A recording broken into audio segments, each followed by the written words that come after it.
तो finally guys देख सकते हैं ये किला का गेट है, कितना बड़ा किला का गेट है। चलो अंदर चलते हैं। चार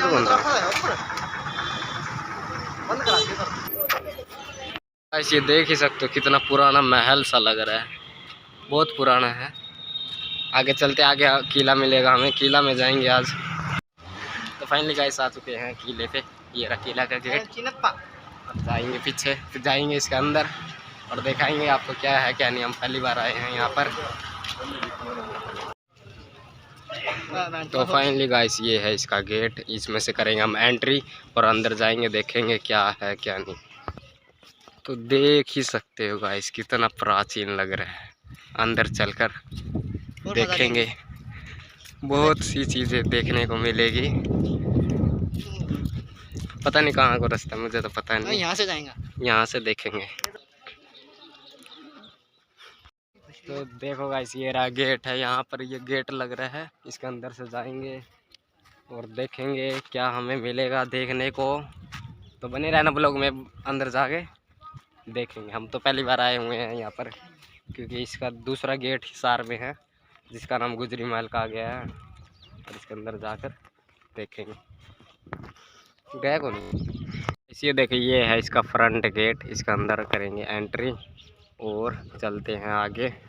ये हमारे साथ हमारे दोस्त आए हुए हैं, ये बताएंगे इस किले के बारे में, क्या है इस किले का रहस्य। तो हमें ज़्यादा कुछ पता नहीं है गाइस। यहाँ पर भी देख सकते हो गेट लगा हुआ है और इधर भी देख सकते हो, इसके अंदर खुला हुआ गेट है। इसके अंदर चलते हैं, देखते हैं क्या है।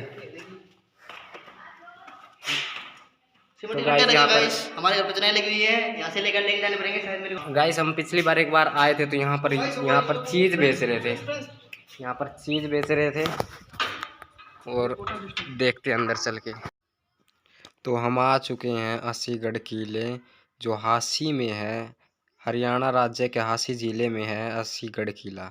ये पृथ्वीराज चौहान के द्वारा बनाया गया किला था। और हम चलते हैं, बहुत सी बातें हमें मिलेगी यहाँ पर देखने के लिए।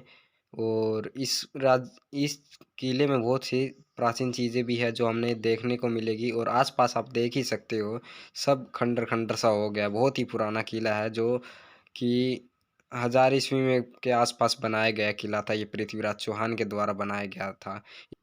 इस किले पर मोहम्मद गौरी, जो गजनी का शासक सम्राट था, उसने भी इस पर राज किया था।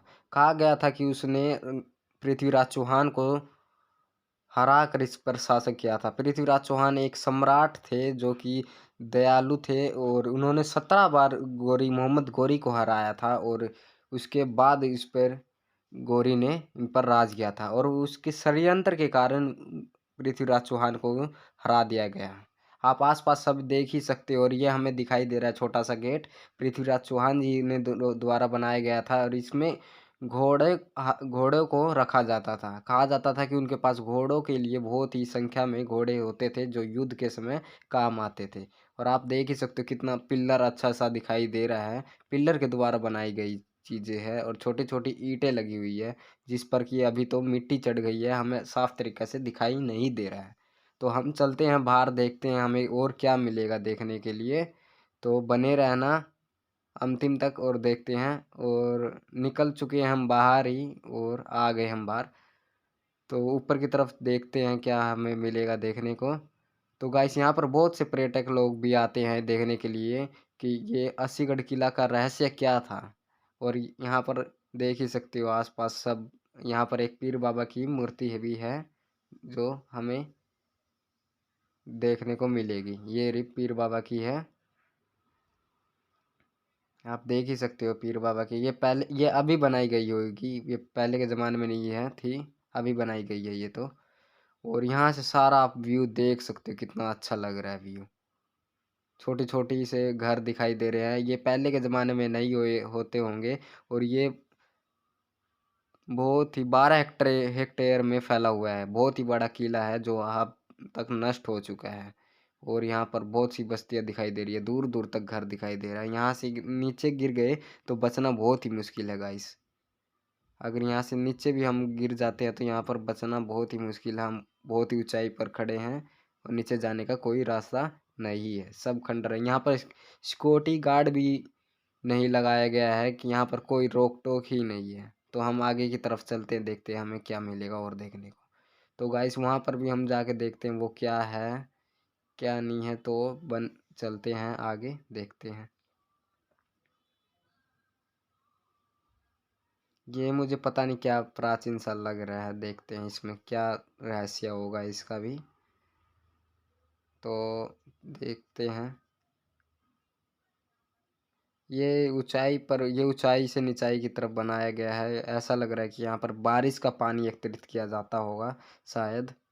मेरे हिसाब से हम ऊपर चढ़कर देखते हैं क्या हमें देखने को मिलेगा।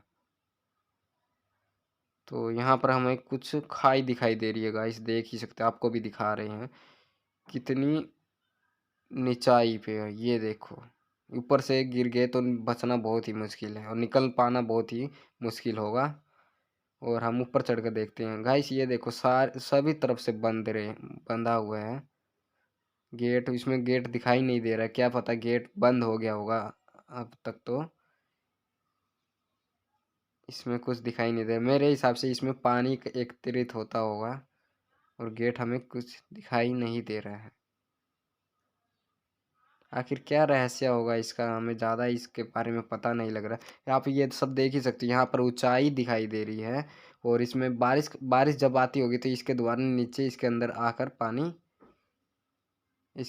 पानी अंदर चल जाता होगा। अभी तक तो ये ढक गया है और यहाँ पर बारिश का पानी इसके अंदर ढक जाता होगा। तो हम चलते हैं, देखते हैं और कुछ हमें क्या मिलता है देखने को। इसके फ्रंट साइड ही आएंगे तो एक हमें शिलालेख दिखाई दे रहा है, बहुत ही प्राचीन शिलालेख दिखाई दे रहा हमें। और कहा गया था कि पृथ्वीराज चौहान ने जो सोना सोना आदि छुपाया था इस शिलालेख के नीचे ही छुपाया था। और हमें इसकी खुदाई के में बहुत से प्राचीन सिक्के एवं जेवरात मिले हैं जो कि बहुत ही प्राचीन प्रतीत देखने में प्रतीत होते हैं। और ये आ गए हम शिलालेख पर। इसे पढ़ पाना हमारे लिए बहुत ही मुश्किल होगा। इस पे पता नहीं कौन सी लिखावट लिखी गई है, डिजाइन किया गया है, ऐसा डिजाइन किया गया है, देख ही सकते हो आप। ऊपर से लेकर नीचे तक देख सकते हो, नीचे एक मूर्ति लगी हुई है भगवान जी की और ऐसा डिजाइन किया गया है। आपको नजदीक से दिखाते हैं। और ये देखो, ये नीचे भगवान जी की एक पता नहीं कौन सी देवता की मूर्ति बनी हुई है। ये शिलालेख बना हुआ है, स्तंभ है छोटा सा। और इसके फ्रंट जस्ट आगे ही इसमें एक और शिलालेख बनाया गया है। कहा गया था कि इसके नीचे ही बहुत से जेवरात और सोने आदि पाए गए थे जो पृथ्वीराज चौहान ने इसके नीचे छुपा दिया था। देख ही सकते हो, ये हम आ गए हैं और ये देखने में हमें बहुत ही छोटा प्रतीत हो रहा है, पर इसके ऊपर देख सकते हैं ये पाँव के निशान हैं जो पहले के ज़माने में उन्हें देवी देवताओं को मानते थे उसके हिसाब से ये बनाया गया है। और इसके नीचे ही बहुत से जेवरात हमें पाए गए थे। तो देख ही सकते हो ये भगवान की है। और हम आगे चलते हैं और हमें देखते हैं क्या देखने को मिलेगा। ये स्तंभ सब मुझे बहुत ही अच्छा लग रहा है देखने में। ये बीच में बनाया गया और इसके जस्ट आगे ही उसके बनाया गया था जहाँ पर बहुत सी खुदाई में बहुत से जेवरात आदि मिले थे। तो आगे चलते हैं और देखते हैं हमें क्या मिलेगा देखने को।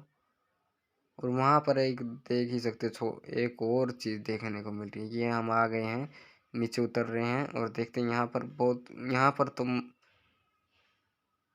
यहाँ पर कहा गया था कि गौरी ने जब इस पे शासक किया था इसने मामा भांजा की मकबरे बनवा दिए थे जो कि देखने को मिलेगा हमें। आगे चलते हैं और ये मोहम्मद गौरी के द्वारा बनाया गया था जो इस्लाम धर्म के थे। उन्होंने इस परहासी पर बहुत ही सालों तक राज किया था और इसके द्वारा बनाया गया था ये वाला हिस्सा जो हम आप दिखा रहे हैं आपको।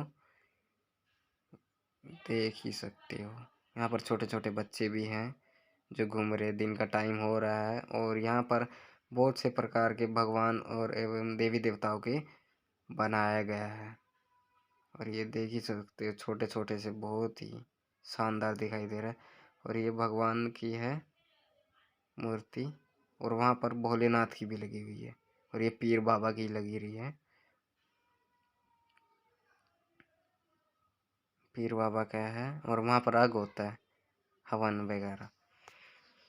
तो ये पता नहीं क्या कुआं सा दिखाई दे रहा है गाइस, इसके अंदर देखते हैं। ये कूड़ा कूड़ा भरा हुआ है, बहुत सी चीज़ें मिली है यहाँ पर, बहुत सब सब कुछ खंडर खंडर सा हो गया है। इसे पहचान पाना बहुत ही मुश्किल है।